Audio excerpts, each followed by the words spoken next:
নিজেরে বরবাদ করে দিও না বাপ, নিজেরে শেষ করে দিও না, নষ্ট করে দিও না, কষ্ট পাইবা বাপ। একদিন কবরে তোমার 14 গোষ্ঠীর কেউ থাকবে না, একদিন হাসরের ময়দানে তোমার পাশে কেউ থাকবে, তুমি শুধুই একা। আল্লাহ তাআলা বলছেন, বান্দা আমি এত বড় কোরআন নাজিল করলাম, তারপরে আর কি বললে তুমি মানো? আর কেমনে বলতাম আমি? নবীজি জিজ্ঞেস করবে, খোদার কসম নবী জিজ্ঞেস করবে, উম্মত 23টা বছর আমি দিন রাত কাঁদছি রে উম্মত, তুই জানোস না উম্মত আমি তোর জন্য কি পরিমাণ কাঁদছিলাম। সারাটা রাত আমি কেঁদেছি, তায়েফের পাথরের আঘাতে আমার পিঠ ছিদ্র ছিদ্র করে ফেলছে, আমি ক্ষুধার কষ্টে পেটে পাথর ভাঙছি, আমার ঘরের চুলায় আগুন জ্বলে নাই, আমি দান্দার শহীদ করে সারাটা দেহ রক্ত মাখা হয়ে বেহুশ হয়ে উহুদের প্রান্তরে পড়েছিলাম, এত কাঁদলাম, এত রক্ত ঝরাইলাম, 23 বছরের বিনিময়ে উম্মত আমি বুঝি তোর কলজাটা নরম করতে পারলাম না? কি বলবেন ভাইয়া?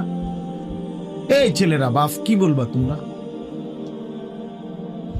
বলো দোস্ত, তাহলে আমাদেরকে আল্লাহ তাআলা কেন বানাইল? এই পৃথিবীতে আমরা আসলাম কেন? আমার জীবনের উদ্দেশ্যটা কি? ন্যূনতম আকল তো থাকা উচিত যে আমি আসলাম কেন, কে পাঠাইলেন আমারে, কেন পাঠাইলেন, কার কাছ থেকে আমি আসলাম, আমি যাব কোথায়।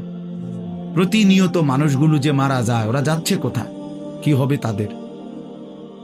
এই সামান্যতম বুদ্ধি দিমাগ একটা প্রাপ্তবয়স্ক ছেলে, তোমরা কারো বয়স 14 বছর, কারো 16 বছর, কারো 18 বছর, এ তো পরিণত বয়স, মানে পরিপক্ক বয়স।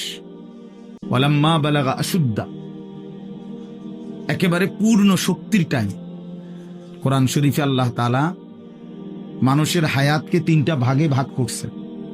একটা হলো জন্মের পরবর্তী শিশুকাল, আরেকটা হলো যৌবনকাল, আরেকটা হলো বৃদ্ধকাল। এই 3টার মধ্যে আল্লাহ তাআলা নিজেই বলছেন শিশুকাল এবং বৃদ্ধকাল দুইটাই দুর্বল, দফ, এই শব্দের অর্থ দুর্বলতার সময়। আর শুধু কেবল আল্লাহ তাআলা যৌবনকালকেই বলছেন কুওয়াতান, শক্তির সময়। শক্তি, সামর্থ্য, শৌর্য, বীর্য, এই সবটাই যৌবনকাল। এই জন্য শক্তির সময়, সামর্থ্যের সময় মেহনত করতে হয়। যৌবনকালটাই জিন্দেগির প্রধানতম সময়। ভালো কিছু করলেও এই টাইমে, নিজেরে নষ্ট করে দিলেও এই টাইম, গড়লেও এই হায়াত, এটাই সুযোগ, বরবাদ করে দিলেও এটা সুযোগ।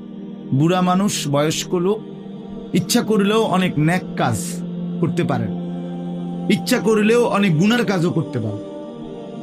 বয়স হয়ে গেছে 60 বছর, 70 বছর, এখন চাইলেই সারা রাত তাহাজ্জুদ পড়তে পারবে না, চাইলেই সারা রাত নাচের আড্ডায়ও থাকতে পারবেন, শরীরে কুলাবেন, ইচ্ছা থাকলেও পারবেন। ইচ্ছা করলেই আল্লাহর জন্য জান কোরবানি করে দ্বীনের জন্য কঠিন মেহনত মুজাহাদা করতে পারবেন। এটা স্বাভাবিক। তুমি যদি কমপক্ষে নিজের হায়াতের কদর না করো, নিজেকেও যদি কমপক্ষে না বুঝলা, তো কি বুঝলা জীবন?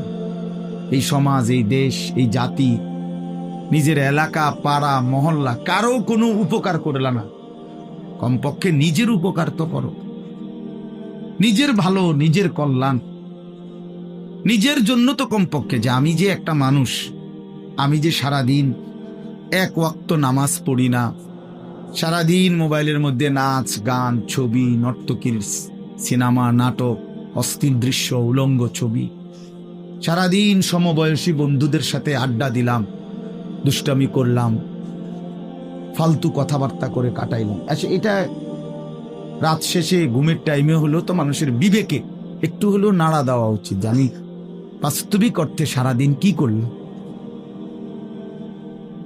এতটুকু দিমাগ যদি, এতটুকু আকল যদি কারো না থাকে, তো এটা সুস্থ মানুষ কি বল? এ তো স্বাভাবিক মানুষ না ভাই, এ তো প্রতিবন্ধী, এ তো পাগল, মাতা, অসুস্থ মানুষ। এজন্য দোস্ত আমার, বন্ধু আমার, এদ্দুর কমপক্ষে অনুরোধ করলাম, প্রত্যেকটা অনেক ছেলে মাশাআল্লাহ, অনেক নওজোয়ান, তোমরা আমার অনুরোধ রইল,